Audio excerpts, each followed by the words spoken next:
Em plenário, vamos ouvir o discurso do senador Aníbal Diniz. Ocupo a tribuna hoje para um pronunciamento indignado sobre mais um ato de violência extremo ocorrido aqui em Brasília, no Pier 21, no último final de semana. Mas, antes disso, eu gostaria de fazer um pequeno comentário a respeito da sessão solene que aconteceu hoje aqui no plenário para tratar sobre os 20 anos do Plano Real, e foi uma solenidade que contou com a fina flor, a nata do tucanato brasileiro, para comemorar isso que é uma vitória brasileira, uma vitória de todo o povo brasileiro, 20 anos de existência do Plano Real. E vale ressaltar que foi muito bom ter sentido o pronunciamento do presidente Fernando Henrique Cardoso em plena forma física e intelectual, mostrando que está absolutamente em forma, pensando política e dando a sua contribuição para o Brasil. E, certamente, eu acho que na sua fala se resume aquilo que nós entendemos que aqueles que se preocupam com o Brasil e que procuram a todo momento buscar os melhores caminhos para superar as dificuldades, devem seguir aquela trilha. O ex-presidente Fernando Henrique concluiu o seu pronunciamento dizendo que reconhece que o Brasil de hoje está melhor do que o Brasil que ele deixou.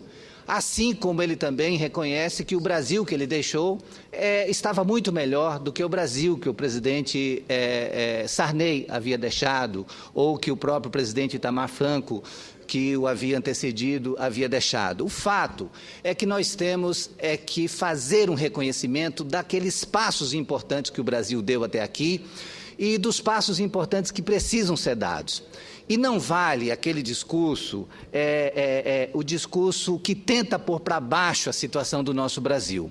Acho que foi muito importante a contribuição do ex-presidente Fernando Henrique, quando ele disse que não se considera um pessimista, ele é um otimista em relação ao Brasil, é uma pessoa que está com um olhar no futuro, que estava ali para refletir um pouco o que foram esses 20 anos de Plano Real, mas, fundamentalmente, também dar um olhar, colocar a sua preocupação para o futuro. Acho que esse é o desafio que tem que estar presente em todas as nossas reflexões a respeito de que caminho o Brasil deve trilhar. E, nesse sentido, eu quero reconhecer aqui, como integrante do Partido dos Trabalhadores, como defensor do legado dos governos do presidente Lula e da nossa presidenta Dilma, dizer que reconheço, sim, que a estabilização da economia foi um passo muito importante. E aí entra um mérito fundamental, que foi a coragem do presidente Lula de, ao ter assumido o governo no momento em que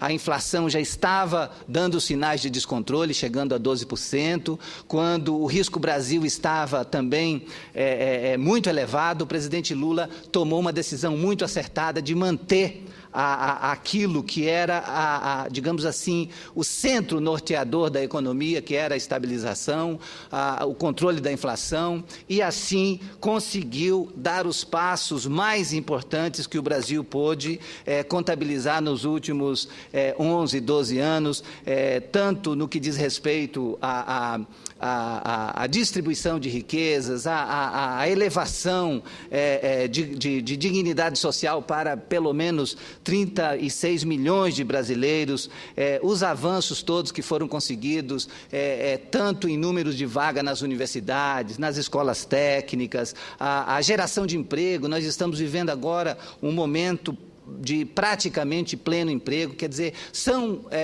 elementos todos para a gente comemorar que o governo Fernando Henrique teve um papel importante nos seus 8 anos, o governo Itamar Franco, que foi um governo de transição, também teve a sua contribuição, e nós podemos dizer que os governos de Lula e Dilma também têm dado uma contribuição inestimável ao manter o país sob controle, ao manter a economia com absoluto equilíbrio e tentando contribuir à sua maneira para fazer distribuição de renda e fazer o Brasil crescer. Então, nesse sentido, acho que o Brasil realmente tem muito o que comemorar por conta desses últimos 20 anos do Plano Real para cá, porque a gente teve avanços significativos. Mas, senhora presidente, gostaria de voltar ao tema que me traz a essa sessão de hoje, que não é um tema agradável, é um tema super desagradável, mas necessário de ser abordado. Ocupei ontem esta tribuna para externar minha preocupação com a dificuldade que muitos jovens de hoje demonstram no enfrentamento de suas próprias frustrações e de seus próprios limites, ao acreditarem que tudo podem porque supostamente tudo merecem. E hoje ocupo esta tribuna para expressar meu mais profundo repúdio e indignação aos crescentes casos de violência entre jovens e adultos que, mesmo reunidos em locais de celebração ou alegria, como shoppings, festas ou jogos de futebol, protagonizam ações de pura selvageria. Hoje, o Correio Brasiliense, o diário local de maior circulação no Distrito Federal, informa que na noite do último domingo, em mais um ato bárbaro de violência, 2 jovens, um de 20 e outro de 21 anos, agrediram e quase mataram o professor de Educação Física Lucas Silva Lopes Xavier, de 27 anos, no shopping Pier 21. Os agressores, depois de presos, confessaram o crime em depoimento à Polícia Civil. O professor espancado está internado em estado grave. Foi vítima de pancadas que provocaram traumatismo craniano, quebra de mandíbula em 2 partes e coágulo no cérebro. E toda essa selvageria, por quê? Porque reclamou com os agressores que urinavam na parede do shopping em local impróprio. Foi o que bastou. Para dar a dimensão de mais essa tragédia, quero aqui ler um trecho da reportagem do jornal que diz, aspas, o toque do telefone pouco antes da meia-noite de domingo assustou a bancária Sara Lopes Xavier, 30 anos. No visor do aparelho aparecia o número do irmão, mas uma voz estranha anunciava a grave notícia. Lucas Silva Lopes Xavier, 27 anos, estava desacordado em uma ambulância do Corpo de Bombeiros, seguindo para um hospital particular da Asa Norte. O professor de Educação Física acabara de se tornar vítima de um crime bárbaro que se popularizou no Distrito Federal. Acabou espancado dentro do shopping Pier 21, no setor de Clube Sul, por repreender 2 homens que urinavam em local impróprio. É a 5ª vítima em 4 casos de linchamento em apenas uma semana. Quase mataram meu irmão por ele se sentir incomodado e desrespeitado, desabafou Sara. Ao chamar a atenção do grupo, o professor foi agredido e, mesmo desmaiado, continuou recebendo socos e pontapés. Ele está internado e deve passar por cirurgias, uma delas para reconstruir a mandíbula. A agressão terminou apenas quando uma mulher se colocou entre a vítima e os agressores. As imagens das câmeras do shopping foram apreendidas e devem ajudar na apuração desse crime grave, porque este, a meu ver, é um crime grave. Quando 2 sujeitos supostamente educados, um deles, inclusive, é estudante universitário, bebem, ofendem e se sentem no direito de espancar quase até a morte outra pessoa, ainda por cima já desmaiada, considero isso, além de ser uma atitude das mais covardes, uma tentativa de homicídio qualificado por motivo fútil e sem chance de defesa para a vítima. O rapaz é a 5ª vítima de linchamento em apenas uma semana no Distrito Federal. Em fevereiro, em outro caso, um jovem de 18 anos, calouro do curso de Direito, foi espancado por cerca de 15 pessoas durante a passagem de um bloco de carnaval na Asa Sul, bairro nobre de Brasília. E são muitos casos país afora, também no Rio de Janeiro, São Paulo e em outros estados. Em São Paulo, por exemplo, na última segunda-feira, o pai de um menino de 5 meses e torcedor santista Márcio Barreto de Toledo, de 34 anos, foi morto a pancadas e a golpes de barras de ferro na zona leste de São Paulo, quando saiu da quadra da torcida jovem e foi para um ponto de ônibus. Os agressores supostamente seriam da torcida adversária. Estamos diante de um quadro de violência que precisa cada vez mais de medidas contundentes. Dados do recente Mapa da Violência 2013, Homicídios e Juventude no Brasil, por exemplo, apontam que 40% das mortes de jovens com idades entre 15 e 24 anos no Brasil ocorrem por assassinato. A pesquisa foi realizada em 27 unidades da Federação, pelas instituições não governamentais Faculdade Latino-Americana de Ciências Sociais e pelo Centro Brasileiro de Estudos Latino-Americanos. A violência, afirma o texto, impede que parte significativa dos jovens brasileiros usufrua dos avanços sociais e econômicos alcançados na última década e revela um inesgotável potencial de talentos perdidos para o desenvolvimento do país. Em resposta ao problema da violência contra a juventude, em setembro de 2012, o governo federal lançou o Plano Juventude Viva, uma iniciativa que busca ampliar direitos e prevenir a violência que atinge a juventude brasileira, principalmente jovens negros. O plano constitui-se como oportunidade inédita de diálogo e articulação entre ministérios, municípios, estados e sociedade civil no enfrentamento da violência, em especial aquela exercida sobre os jovens e na promoção da inclusão social de jovens em territórios atingidos pelos mais altos índices de vulnerabilidade.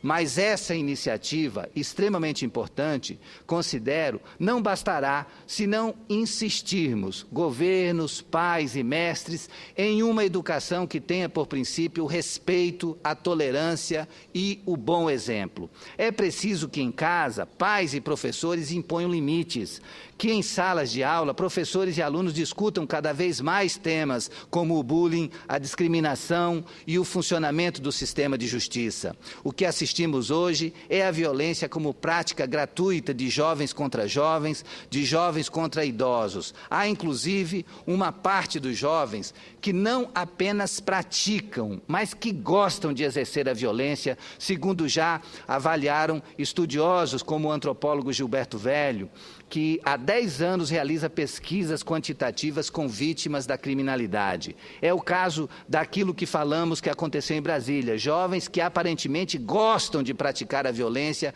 e provocar o sofrimento nas outras pessoas.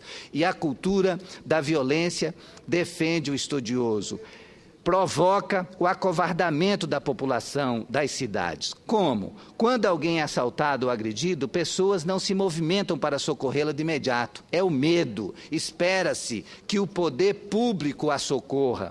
Como combater essa cultura da violência? Apostamos, portanto, na importância das famílias ajudarem os jovens a amadurecerem e enfatizarem valores que ultrapassem o consumismo desenfreado, fruto das possibilidades e facilidades para gastarem mais e impressionarem mais o vizinho, ou para se sentirem acima de tudo e de todo o bem comum.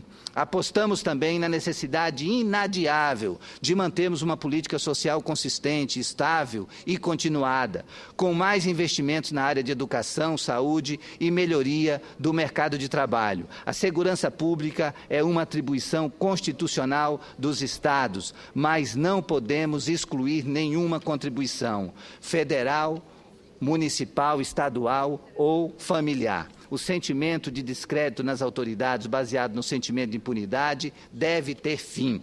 E todos os cidadãos brasileiros, todas as famílias brasileiras devem se mobilizar e chamarem para si a responsabilidade de ter esse debate em casa, porque não é possível que a gente continue a conviver com tamanha violência, com esse sentimento generalizado de impunidade, que jovens podem sair por aí agredindo pessoas mais velhas, pessoas idosas, ou os jovens entre si se agredindo, sem que tenha um basta. E, nesse sentido, eu imagino que a gente vai ter que aprofundar, sim, aquele debate que não é a solução para os problemas, a redução da maioridade penal. Eu vi o quanto que os senadores que votaram contrários à redução da maioridade penal foram agredidos pelas redes sociais, mas há um fato que precisa ser refletido por todos, seja aqui no parlamento, seja nas escolas, seja nas famílias, que é esse aumento desenfreado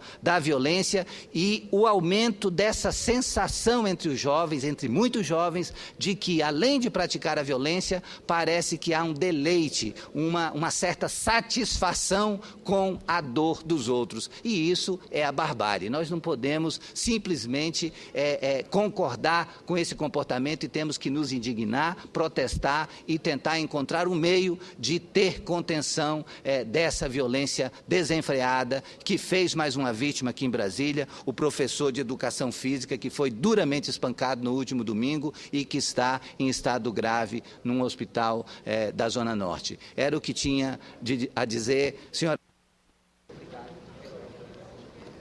Parabéns, senador Aníbal.